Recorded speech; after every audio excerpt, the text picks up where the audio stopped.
everybody, and welcome to Air Raid Radio. Today, our guest is Nell Bright, who is a WASP, and we've had her on the show before, if you remember from our Air Venture Week with Oshkosh, and she was nice enough to come back and say hello to us again and do some more questions with us. So welcome, Nell, to our show. Thank you. Yes, thank you very much for joining us again.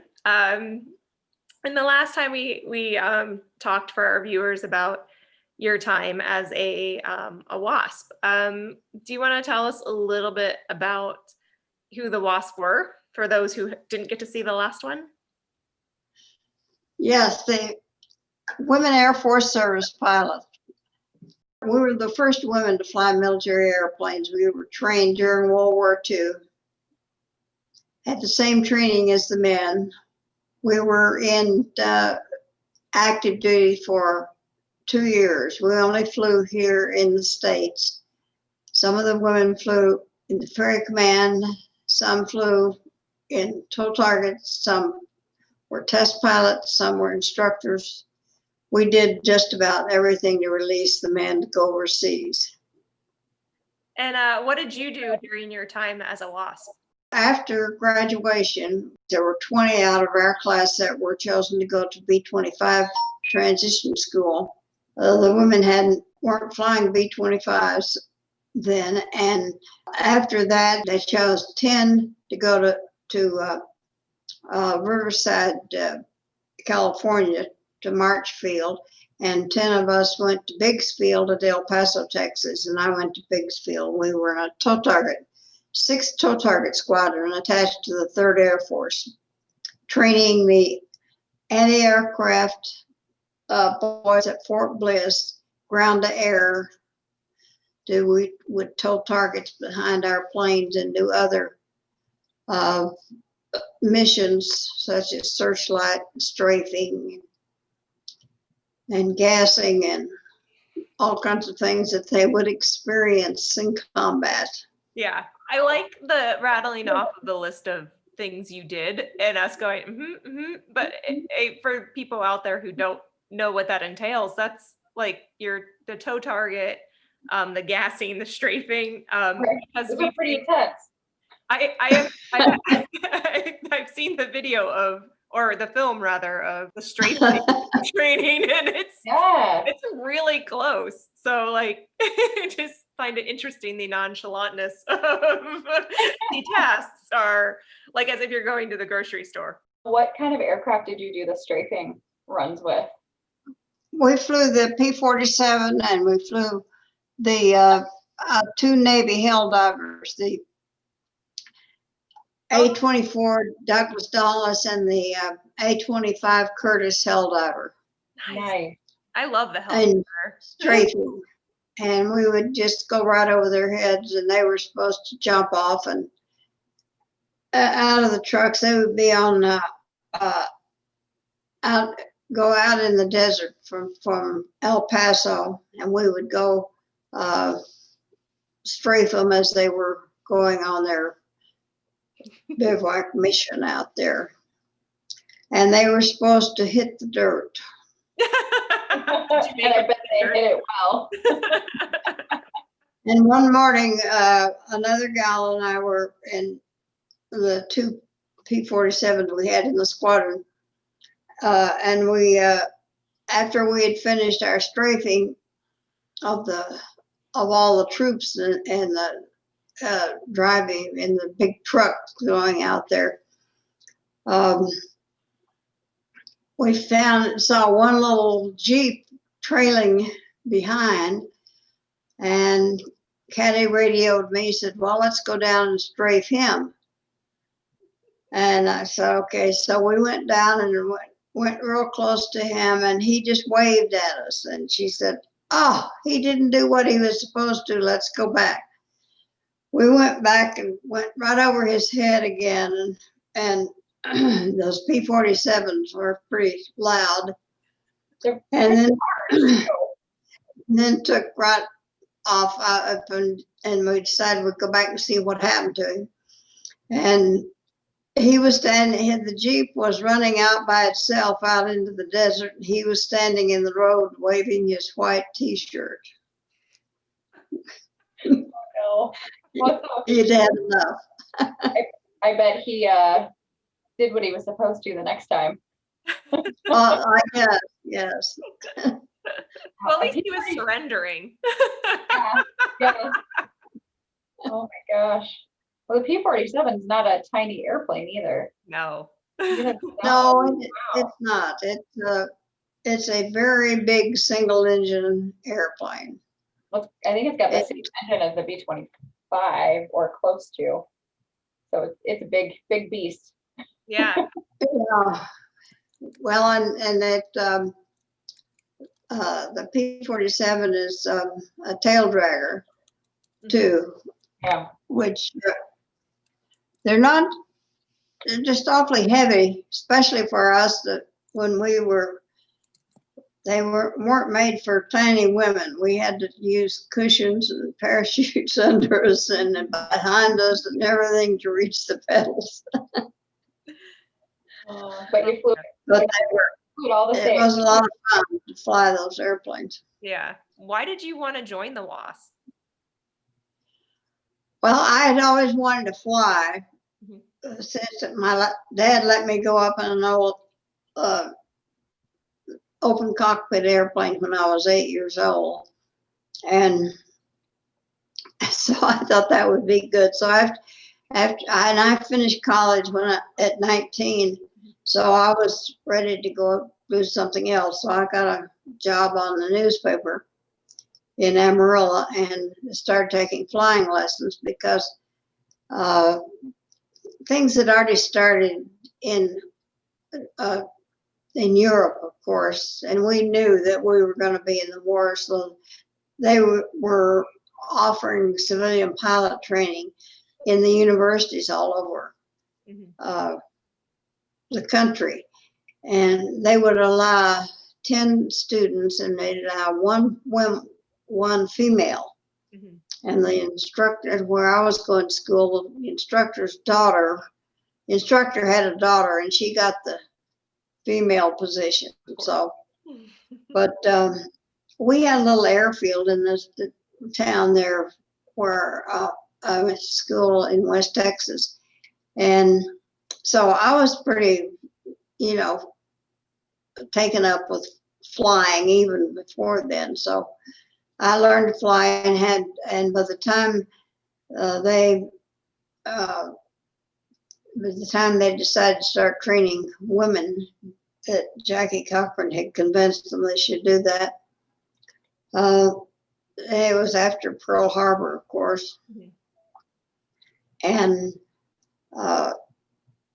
I had enough qualifications. I already had my private license in 75 hours, which is what we needed when I went in.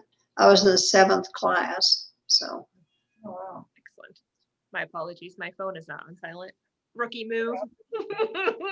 But Oh, I was just saying it was a rookie move because I had my phone wasn't on silent. oh yeah, Not very professional of me.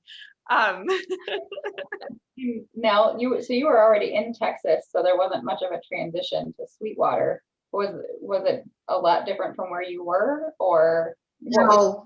it like? In that part of, I was in West Texas, but Sweetwater is pretty much West Texas too. It's all flat, hot, Windy? no trees, no mountains, anything. So I was used to that kind of flying, and wind blows every day. And I didn't know you could land anyway but crosswind. And it was very interesting. The girls that came from the east were used to trees and mountains and greenery and no wind. And so they had a harder time adjusting to West Texas. Oh, good. There's your kitty cat again.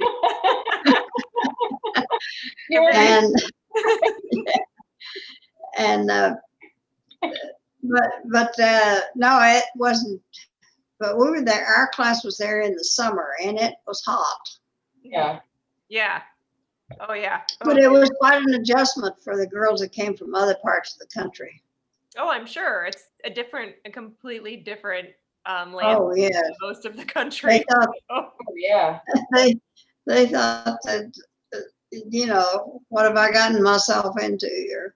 Yeah, absolutely. Yeah, we were there for what, 4 days or so, Kara, in August. And it's like, Yeah. okay, I've had enough. I kind of had the same thought. What have I gotten myself into? Well, I mean, yeah, it was what, 120, I think, on the ramp, wasn't it? Yes, they were very hot days filming the movie we made about the WASP, and Nell is featured in it in the interview. Yeah. And we did reenactments for a couple days, and it was really hot. Weren't you filming down? That's when you were filming down there. Yeah. Yeah. Yeah, in August. I don't know why And we did that. we would do some spot landing deal out in the auxiliary fields, Yeah. out around the airport there, and all we had was just a tiny little shack out there, and we just would sit out there around taking our turns to flying. I mean, we're out in the sun in those overalls. Oh, Yeah. yeah. Yeah. It was pretty warm. Yeah. Our poor actresses and extras were all in Yeah, the, all Nell zoot suits. yeah. That's But Amy was able to find some wool for them to wear. Oh, yeah. yeah, right. I wanted to make it as authentic as possible. It was not glamorous, I'll tell you. You No had way. pretty long days too when you were training, right? Yes, we were up, I believe, at either 5 or 5:30. Wow. Breakfast at 6, back cleaning our barracks before and we marched everywhere. Marched to breakfast, then back to the barracks to straighten up before we went either to the flightliner ground school. If we had ground school in the morning, we flew in the afternoon and vice versa. And we would go a week at a time on doing one or the other. And then one week would be ground school in the morning, next week would be flying in the morning. So, and then they did allow us to have a little lunch and then back to whatever we were supposed to be doing. And then we would have link trainer at night. Oh my gosh. And after we had gotten a few hours, and we had night flying also. And hopefully we're in bed by 10. Yeah. It was a good thing we were young. Oh, and Totally. mixed in there somewhere was calisthenics. Oh my Yeah. goodness. We were in good shape, I'll tell you that. We had to be. Yeah, Yeah. I'm sure. To put in, those kind of days. Did you enjoy the And night? that was 7 days a week mostly. Oh. Wow. Sometimes we'd get the weekend off. Oh, okay. That was one of my questions in our list, was about like what did you do on the weekends? If you had What do we do on the weekend? Well, we would go into Sweetwater, which was a tiny little town, I think probably 1,000 people or something. Or we'd go out to Lake Sweetwater, and then they had a swimming pool in town, which we went to, and a lot of the people in town would invite us to Sunday dinner. Oh, That's a big deal in Texas, in West Texas. It's Sunday dinner. I'm sorry, I totally interrupted. Amy's had a question for you, and I jumped. Oh no, okay, we can circle back to it. I was curious about that too. But Nell, did you enjoy the night flying at all?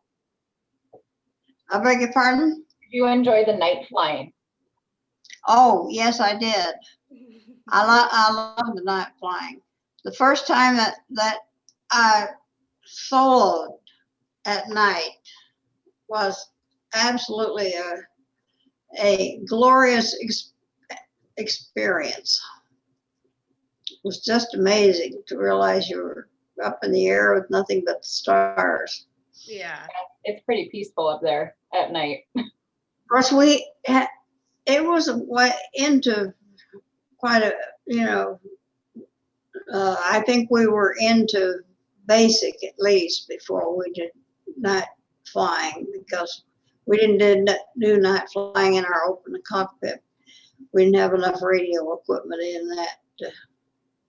But you had to have a little bit of instrument training, because, you couldn't see the horizon very well Right, unless the moon was full. right. Yeah, absolutely. You could kind of get an idea from the lights, but up there in West Texas, there weren't many towns around with lights at night either. Yeah, I bet it was a different landscape back then. Mm-hmm. Which probably makes the stars really nice though. Yeah. I hear they're big and bright and deep in the heart of Texas.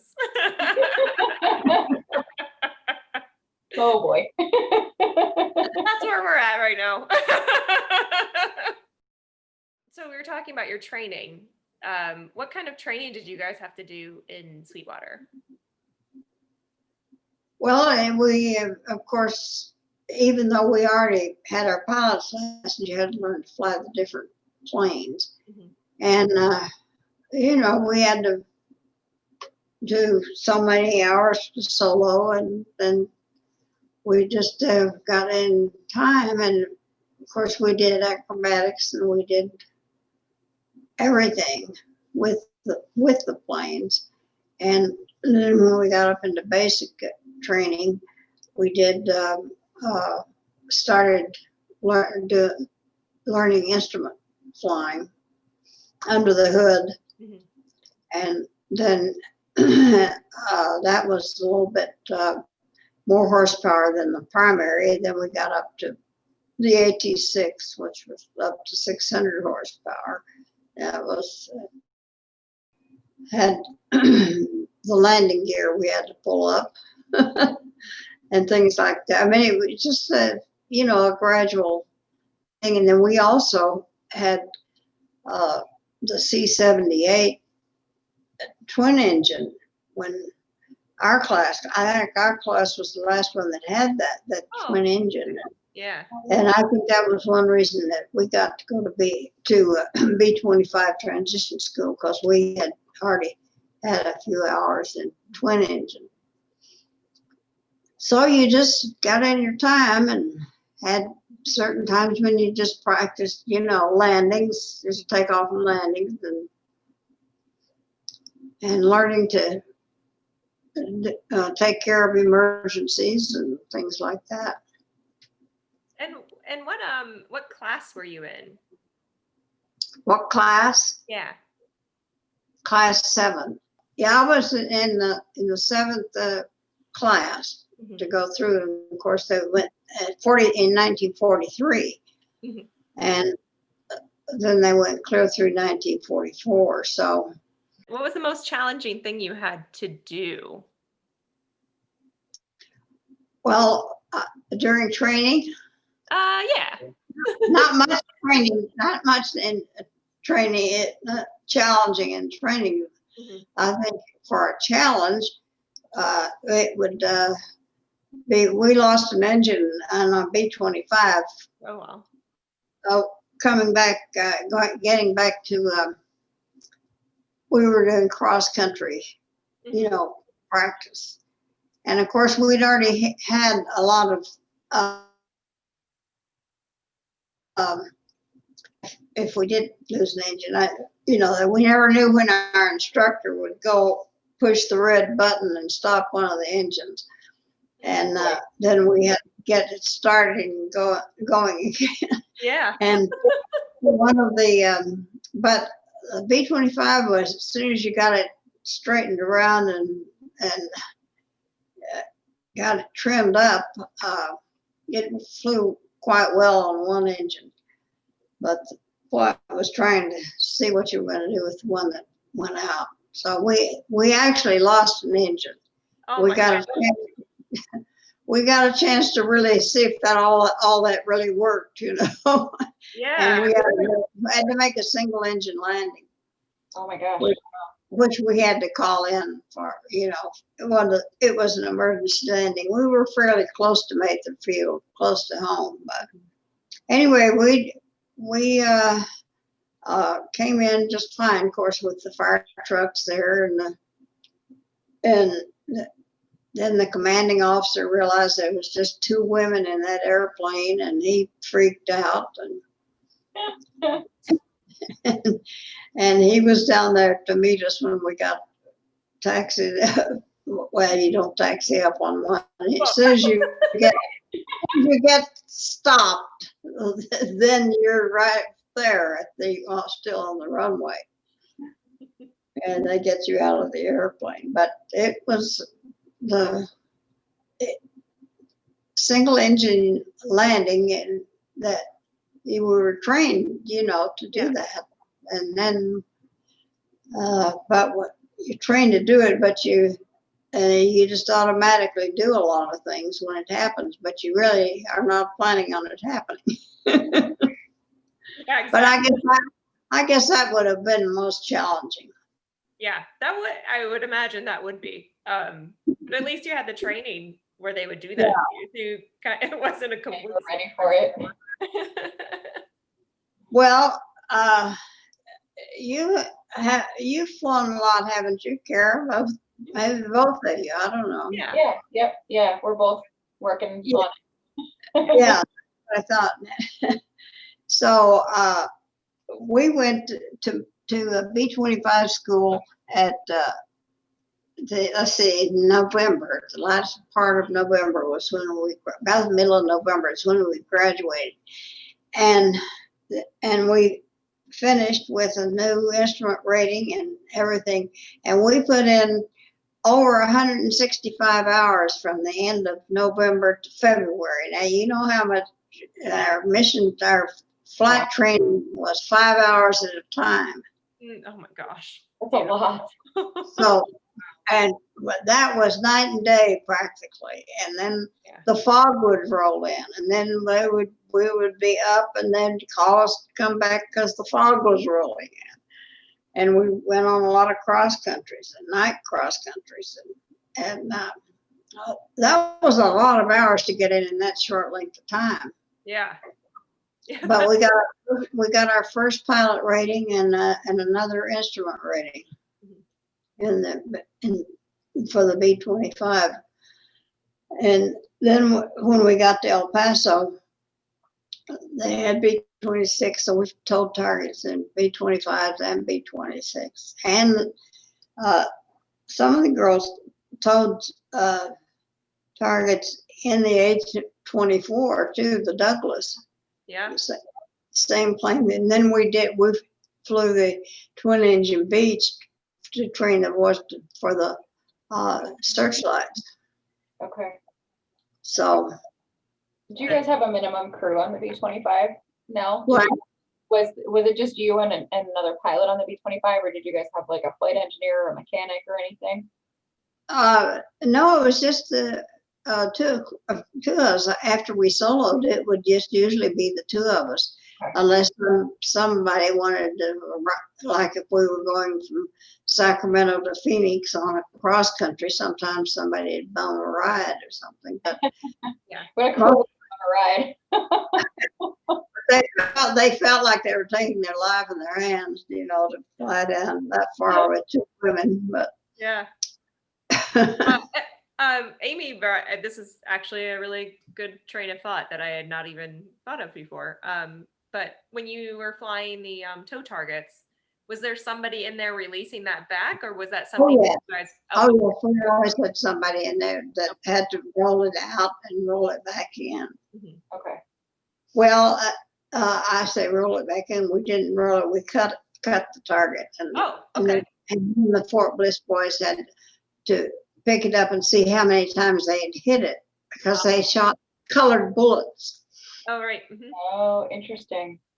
how far behind the airplane was the tow target? Because I mean, obviously you don't want it too close in case the guys miss. That's 2,500 feet behind the plane. Yeah. Then they would roll it out, you know. But yeah, we would always have to have somebody with us to do that. Yeah.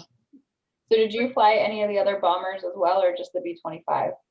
No, B-26. Okay, you did fly the B-26. But I wasn't big enough to fly 4-engine. Sure. So because it was, well, it was kind of a stretch on, I guess, on a twin engine, but those big single engine planes were harder to fit us into. We had to figure out, I think it took 4 cushions. That's like when I fly.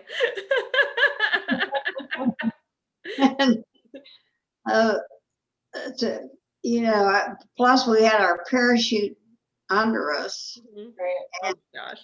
2 or 3 cushions behind us. Yeah. Yeah, you gotta really get up in there. Cushions besides the parachute.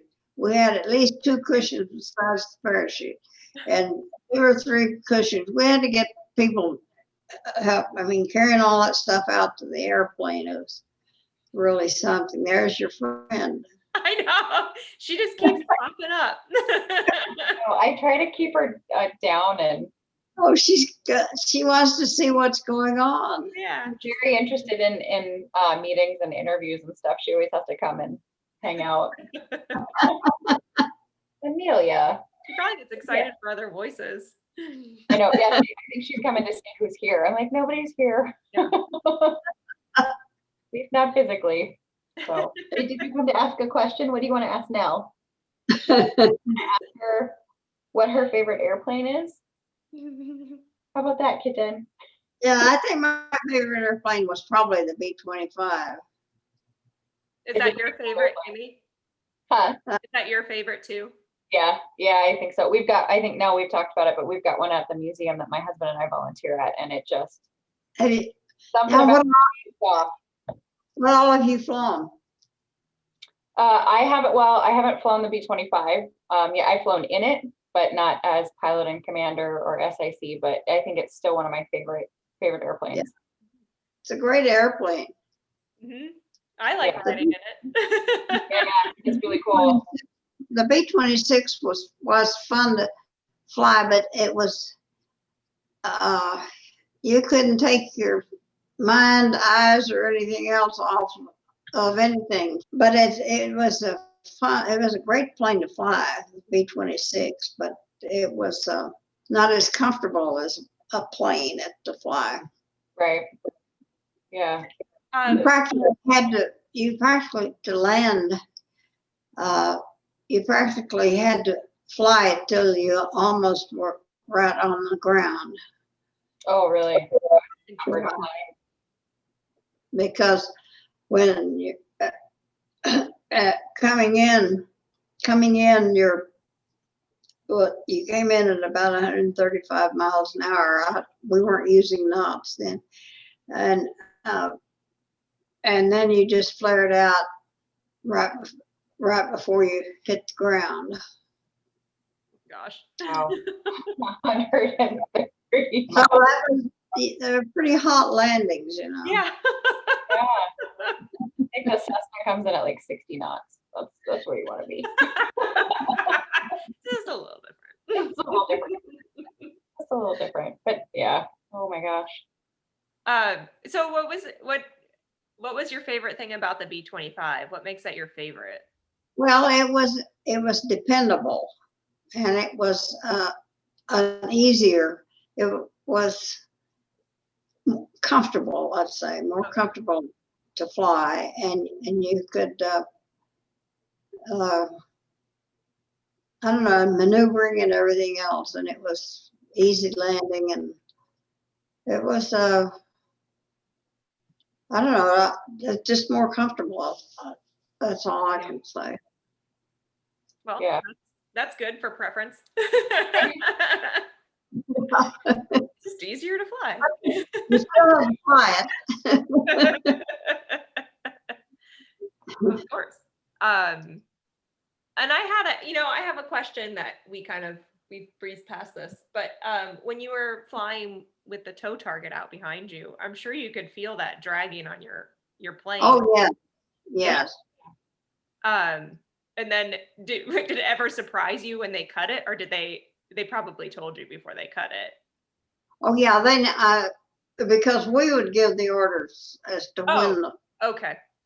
when they would cut and of course you had to adjust your plane, but you knew what was coming. Right. I know we've flown with the B-25, and if you're in the front, if there's people moving in the back, like going into the tail, you can feel it, and the whole thing kind of does this. So I just can't imagine having something towing behind you. Yeah. Release.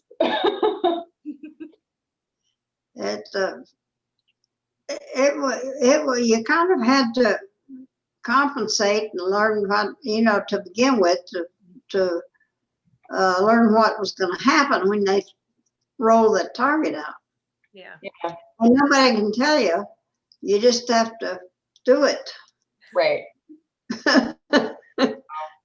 Nobody, I mean, somebody can tell you what's going to happen when they start rolling the target and the target gets out, but you still have to experience it to compensate, do a lot of different compensating for it.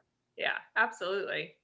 Just even with us like talking about and reading about flying in these planes and having the opportunity for the both of us to be able to fly in some of those, it's definitely an eye-opening experience to what it was like for all of you flying those back then. Because you can talk about it all you want, but the moment you experience it, you're like, oh my gosh, this is so much more than I thought it would be. Right. When putting it into context of wartime too. Yeah. Flying in it, but during. Right. Yeah, it's incredible. Yeah. And it was, and they, there's always something different going on. And it was kind of, when I had talked to some of the pilots today, they said, we learned to fly this one plane and that's it. They couldn't believe because we might do strafing in a P-47 early in the morning and do tow targets in the afternoon, and we're doing other things in between and towing targets and then flying twin engine Beech at night. Oh my gosh. And we might fly 3 different types of airplanes in one day. Oh my gosh. And most people flying they only fly one type of airplane their whole lives. Yeah. Right. Yeah. Right.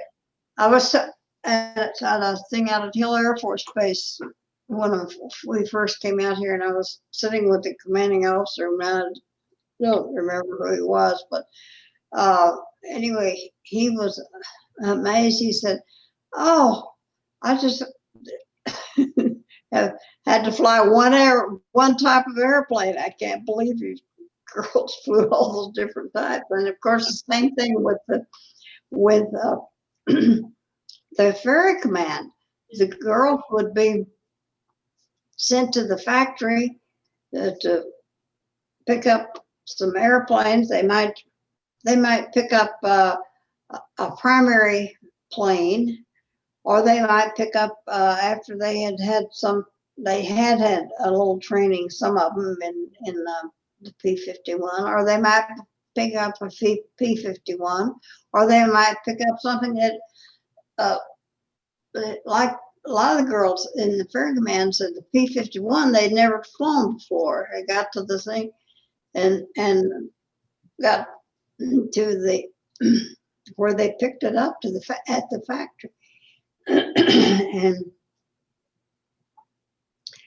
here it is, and it was just Not like a car either.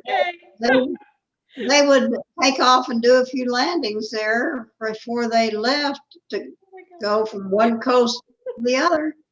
It was amazing. I was kind of glad I wasn't in the Ferry Command. Tell you. Yeah. I had enough different airplanes in the tow target squadron. Right. Yeah, but I think you got some training in those, right? You know that, and sometimes they would, of course, if there was 2 or 3 of them, they might pick up a twin engine, Mhm. and it was really quite amazing when Yeah. when later on when we got to thinking about it, when we years later when Bailey, my friend Bailey, there were 10 of us that worked together the whole time we were in, and we kept in touch all our lives. And we were at Oshkosh and went out and climbed into the old Curtis Helldiver, the A-25. And Bailey looked at me as she was getting either in or out. I think I was standing on the wing and she was in the cockpit, and she said, "Did we really fly these things?"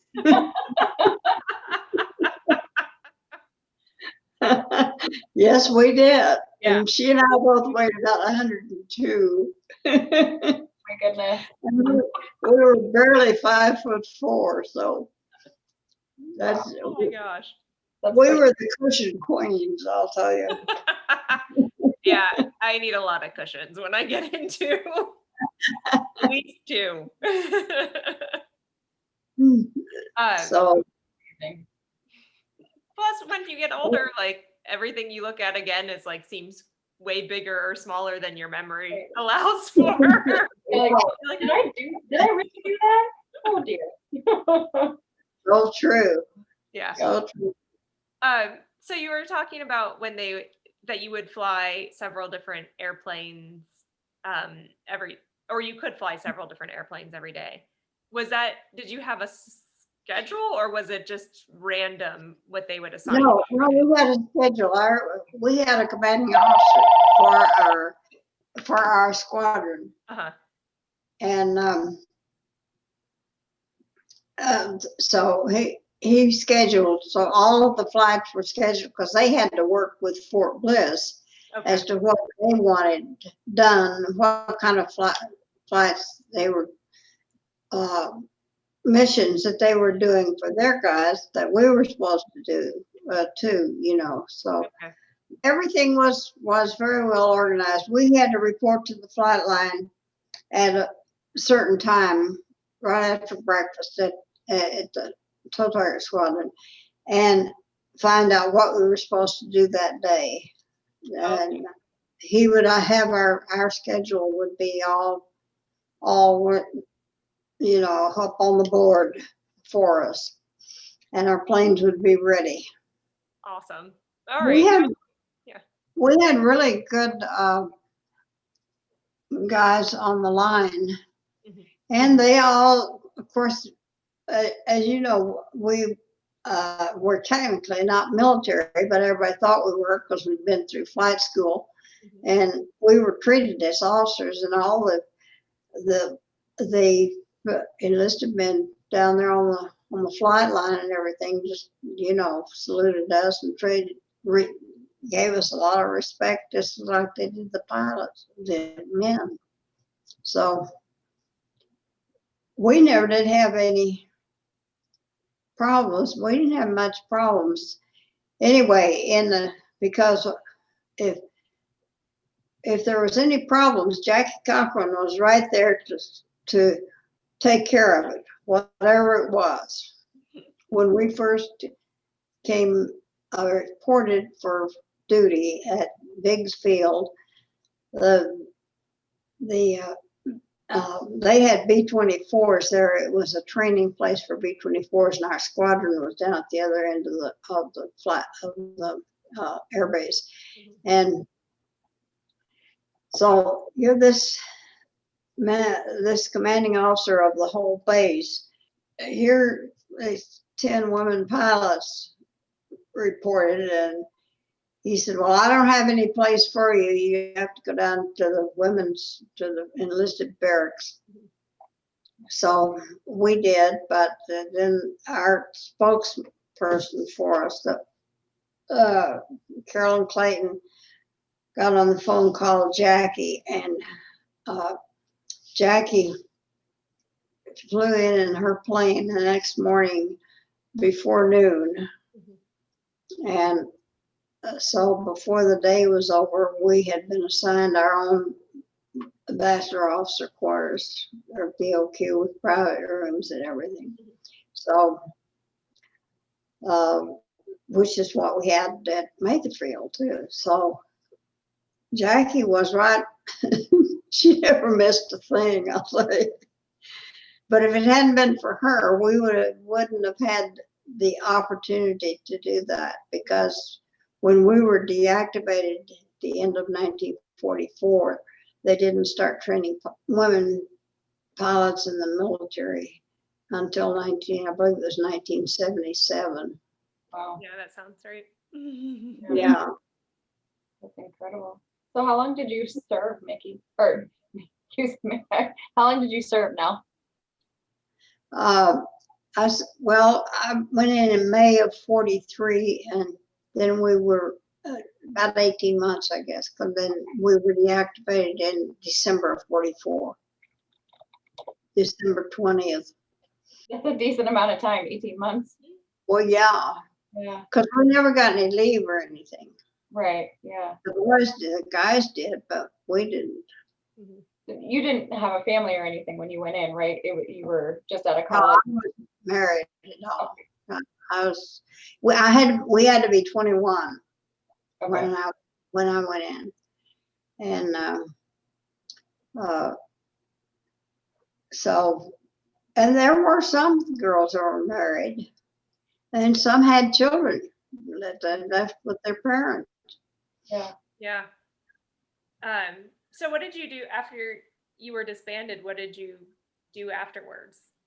Well, Leela Harding, who was also a school buddy of mine, we'd gone to school together from 4th grade, and we both went into the, unbeknownst to each other, because we'd gone through college together, and she was teaching link trainer in the Navy in Corpus Christi. We both had gone into the WASP, and we ended up in the same class. We'd kind of lost touch, after college. So then we went out to Phoenix. We went back home to Texas, and then we decided we'd go out to Phoenix, because we both had some flying out at Luke Field, and it was nice weather and everything like that. So we went out there and worked in the PX for a few months. And then that was where I met my first husband. And then Leela didn't stay too much. Well, she didn't stay very long, and went back, and she was with American Airlines for a little while as a stewardess. And then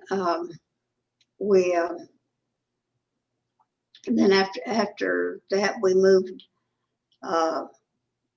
back to Texas for a little while, my husband and I, and then moved to Phoenix. And since I had one of my majors of economics in college, and then I became one of the first women stockbrokers in Phoenix. Oh, did you? Awesome. That's really And neat.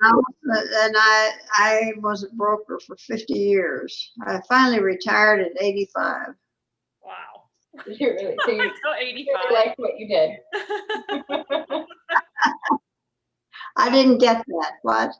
Oh, I said that you clearly liked what you did if you didn't retire until 85, until you were 85. And then after, during that time, starting in, I was working, but a whole bunch of us traveled, did a lot of traveling together for about 12 years. during that time. So, No, she really likes you. And she keeps looking back around. But, It's really distracting. but anyway, we had yeah, I enjoyed that a lot. Yeah. Yeah, that's awesome that you were able to travel together like that. Yeah. Very much so. Did you keep in touch with a lot of the other WASPs that you had? No, and yet we kept in touch with the 10 of us that were together all the time. We pretty much kept in touch. And then we started having, in the early 60s, we started having reunions every 2 years Okay. of the WASP. So we got to meet gals. Of course, when you were training, you didn't hardly know anybody but whoever was in your flight, Yeah. Right. because you know, everybody was so busy. Did you fly it at all after you were disbanded? Well, Leela and I, we ferried planes from base to the graveyards for, well, we lasted about 2 months, I think, doing that. And we Okay. decided that planes were in such bad shape that this was really stupid to be doing that. So, Oh, yeah. we went on to other things. Did you fly recreationally afterwards or no? No, I really didn't, because, you know, you get busy raising a family and it's very expensive. It is very I expensive. understand that. So when I started flying, there were 10 of us that bought a Taylorcraft. We paid $1,500 for the Taylorcraft, and it cost us $1.50 an hour for instructor Oh my God. Wow. to get to fly. Yeah. So that was pretty ridiculous, you know, but Now it sounds like a steal. it was a really did. Can't believe it. But anyway, it was. Mhm. So we didn't. Neither one of us, you know, flew civilian after that. Little got married. We ended up our first child was born the same day. Oh my gosh. That's incredible. What was your takeaway? What did you learn from being a WASP? What did that teach you? Well, in the first place, military type discipline, you know, that whatever you start, you finish, and organization, things like that.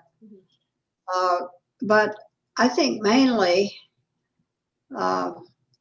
it teaches you that if you have a goal or a dream or whatever you want to call it that you want to do, that if you think you're I'll go back to what my mother said. She would always say, if you think you're big enough to do it, then do it. That was my, you know, I want to ride a horseback, or I want a bicycle.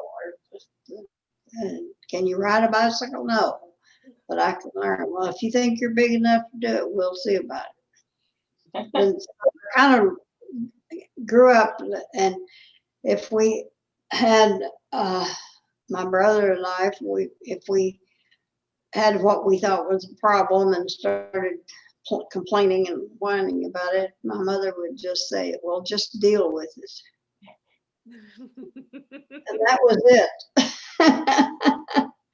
And of course, we grew up in the Depression, and you had things, we didn't have much. Yeah. Right.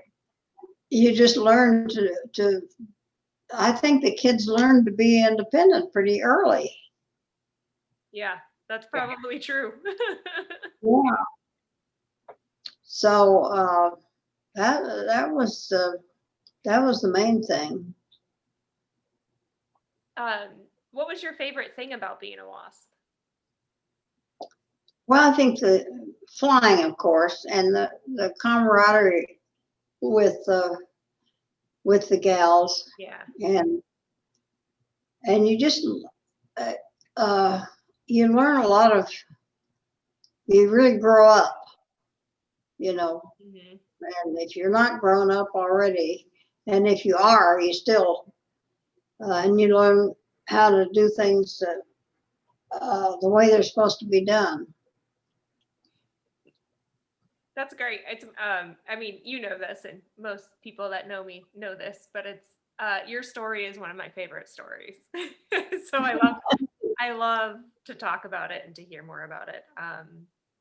And I think about my friends who are in the film industry as well, who we are together and we have that camaraderie as well, that it makes me, Yeah. I really enjoy this story. But you are doing much cooler things than we are doing. Well, thank you, dear. I just love it. Amy, do you have any more questions for Nell?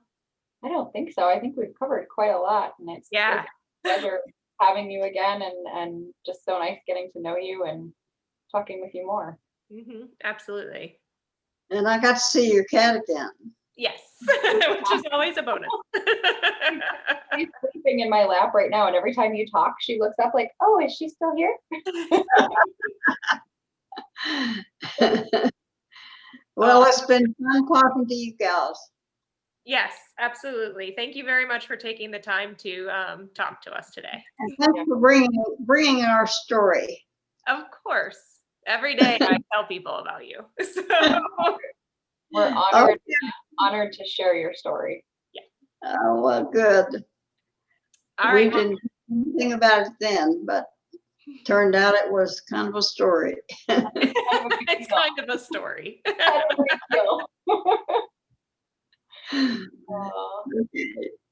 Thanks so much, Nell. Okay, thank you. Thank you, Nell, and we'll talk to you again soon.